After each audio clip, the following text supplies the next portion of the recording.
So next up, one of the traditional sauces is the pesto.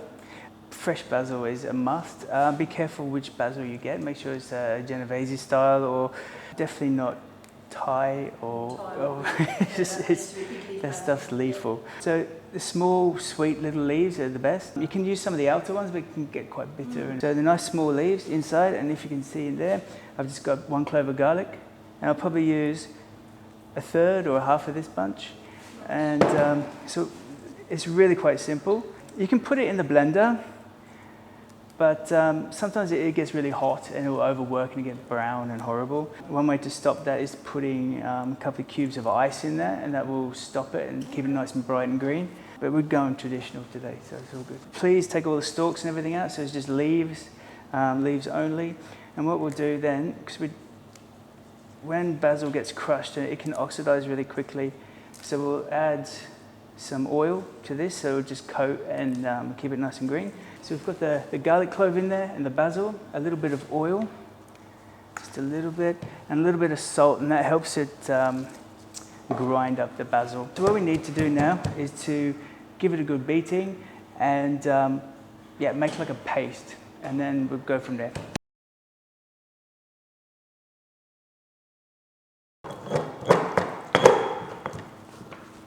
We'll just scrape it all down. I'll try and get this a little bit more finer. It does take a bit of time and a bit of effort.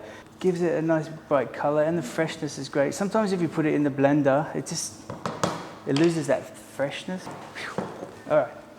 So we have a little bit of a paste, and next part is Parmesan cheese, grated Parmesan cheese, and some pine nuts. You can toast it off, but it's not necessary.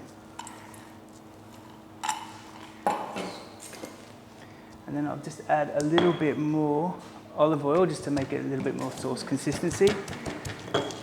We don't have to go too crazy, but just slightly bash it all up. Make sure it's all incorporated. And then we just add oil, enough olive oil just to make it a nice runny sauce consistency. Some people add lemon and stuff to their.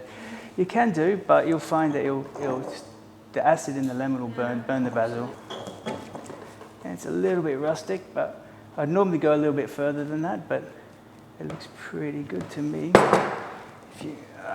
I'll bring it over. So if you have a look at that, it's nice and bright and green and shiny. Cool. So next, this is the really simple, easy part.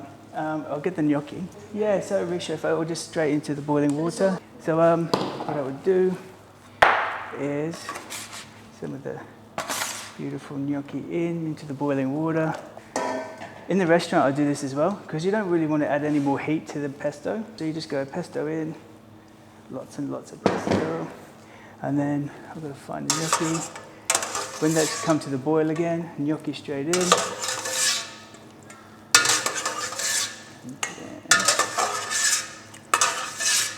Everybody, and then add a little bit of the salted boiling water. It just helps create the sauce. And then nice tossy, and that's pretty much it. Bang, nice and simple, nice and fresh, nice and shiny, and a little bit of Parmesan cheese. Voila. And that's gnocchi and pesto.